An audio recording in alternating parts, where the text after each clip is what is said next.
Shalom, my friends. Welcome to Congregation Dor Tamid and our Shabbat morning story time. It is so great to be with you this morning as we continue, as we do each week, celebrating Shabbat with some stories in the morning to wake up to. We sing some songs, we read some stories, and it is great to see everyone joining us this morning.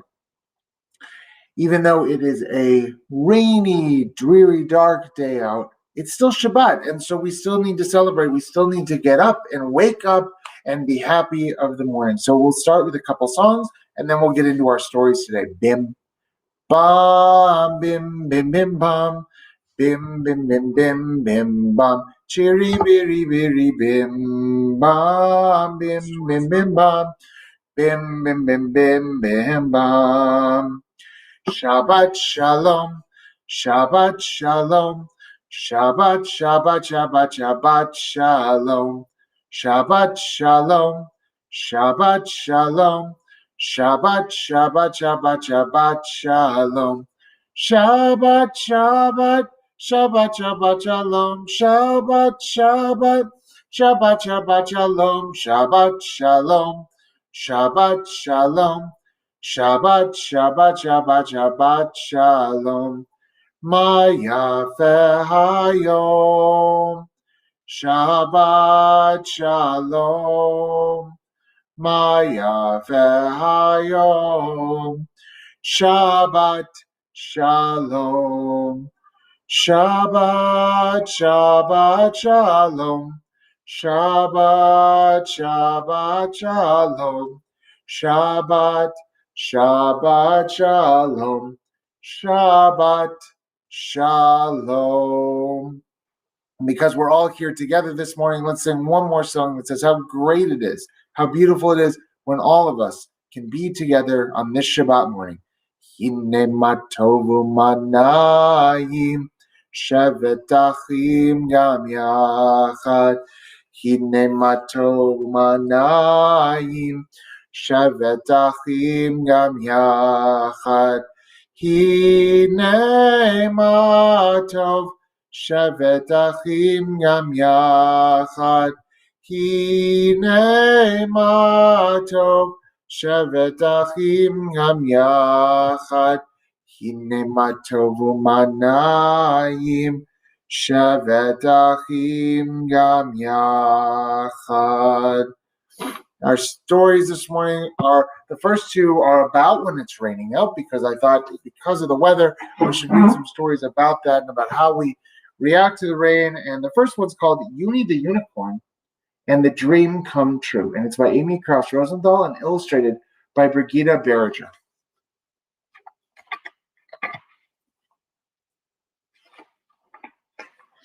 It had been raining and raining and raining in the land of the unicorns, which meant there hadn't been any sunshine for what seemed like forever, which meant there hadn't been any rainbows for what seemed like forever, which meant that there hadn't been any magic for what seemed like forever.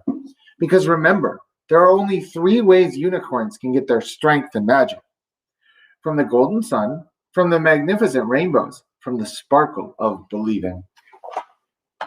Luckily, there was a bright ray of hope from the one unicorn who believed that little girls were real. And this is why Uni, and only Uni, was as strong and magical as ever. But Uni was very concerned about all the other unicorns.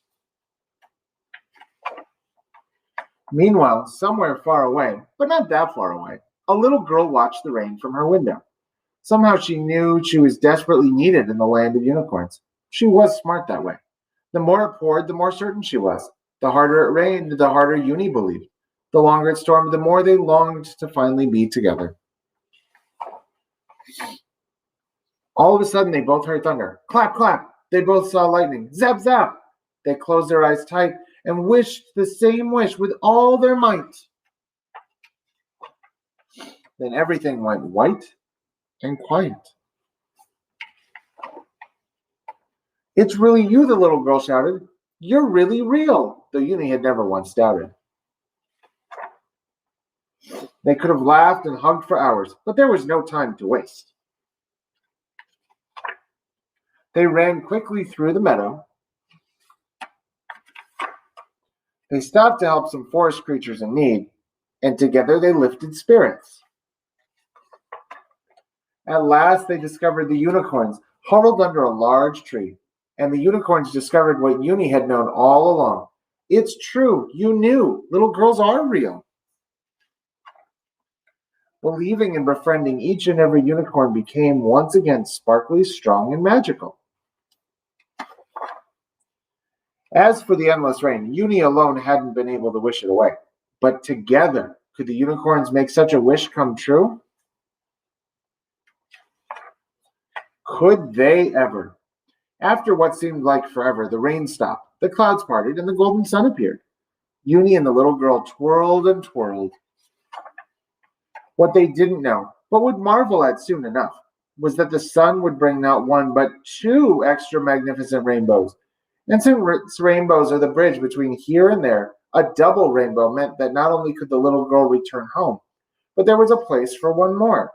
Of course, you know who she chose. She couldn't wait for her family and friends to finally meet Uni the unicorn. The end. Our next story this morning is called Bruce's Big Storm, and it's by Ryan T. Higgins.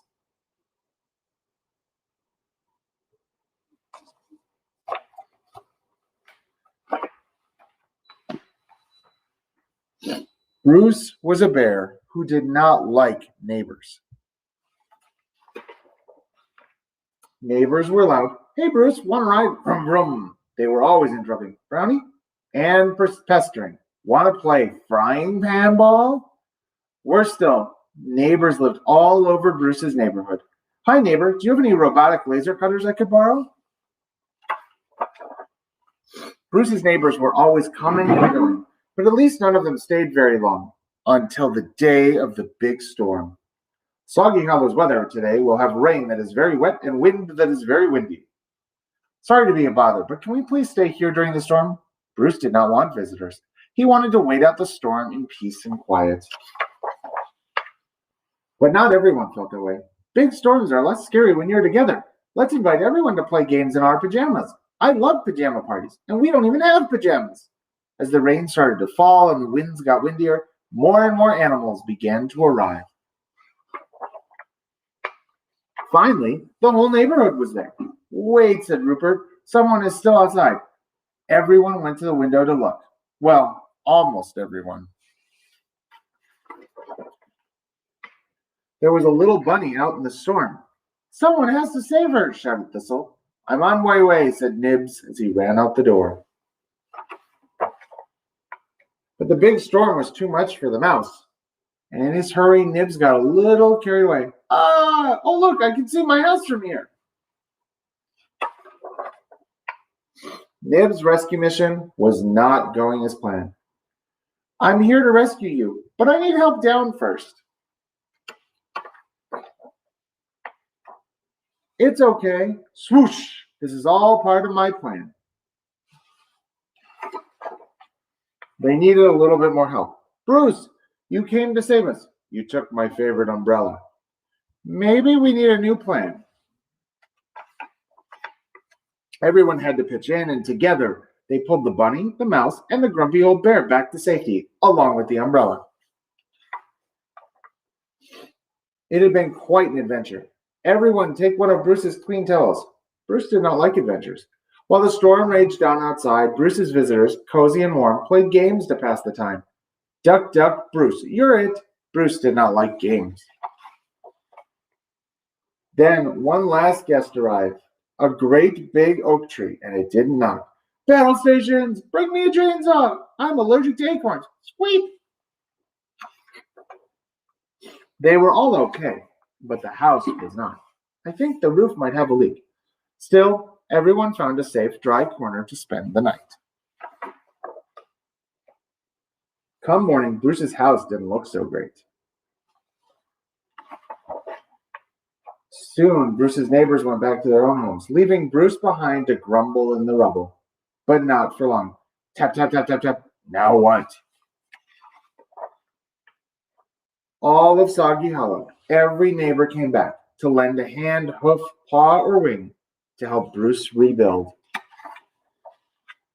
Over time, Bruce's house was put back together even better than before. We call this addition the Rumpus Room. It's for rumpusing. It became a popular place in Saudi Hollow for all the neighbors to gather and have fun. I have 5 old maids. You can't have 5 old maids in poker. I thought we were playing Go Fish. Hey, who's been eating all the poker chips? I thought they were crackers. Bruce did not like fun, and he still did not like neighbors. But they sure liked him. You've been elected our den mother. The end. And our last book this morning is called I Don't Want to Kiss a Llama.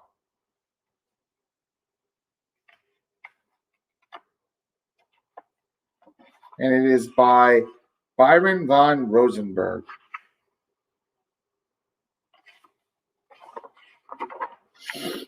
I don't want to kiss the llama, though they're cute, I must admit. But when they pucker up, it's because they're going to spit. I don't want to kiss a giraffe. They stand much too tall, you see.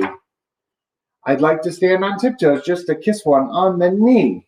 I'd never kiss an elephant. Its skin is much too tough. Besides, its trunk gets in the way and my lips aren't long enough. I wouldn't kiss a penguin on its orange-colored beak. I'm afraid it might take out an eye when it pecked me on the cheek. But I would kiss a llama, penguin, or a giraffe. I'd even kiss an elephant. If it would make you laugh. Yes, I would give a kiss to each animal at the zoo. But I'd rather save them all and give every one to you. The end. It was great seeing you all this morning. I hope you have a great rest of your Shabbat. We can hope and pray and think real hard that maybe the sun will come out later, or if not, maybe come back out tomorrow. Tomorrow morning, for those of you who have kids younger than pre-K, we have Play Tamid out on the patio at CDT. And then tomorrow afternoon, there is family game time with Disney trivia at 4 p.m. You can email social@dortamid.com to RSVP for more information. I hope to see you all very, very soon. In the meantime, I hope you have a great day, a great rest of your Shabbat. Our morning service starts at 10 o'clock in just about a half hour, and Havdalah will be tonight at 7:30 as we say goodbye to Shabbat for another week. And until then, we're going to say lehitraot to one another, goodbye and farewell, and lehitraot means we'll see you again. Shalom chaverim, shalom chaverim, shalom, shalom. Lehitraot, lehitraot, shalom, shalom. Goodbye, my friends, goodbye, my friends, goodbye, goodbye. Till we meet once again, till we meet once again. Goodbye, goodbye.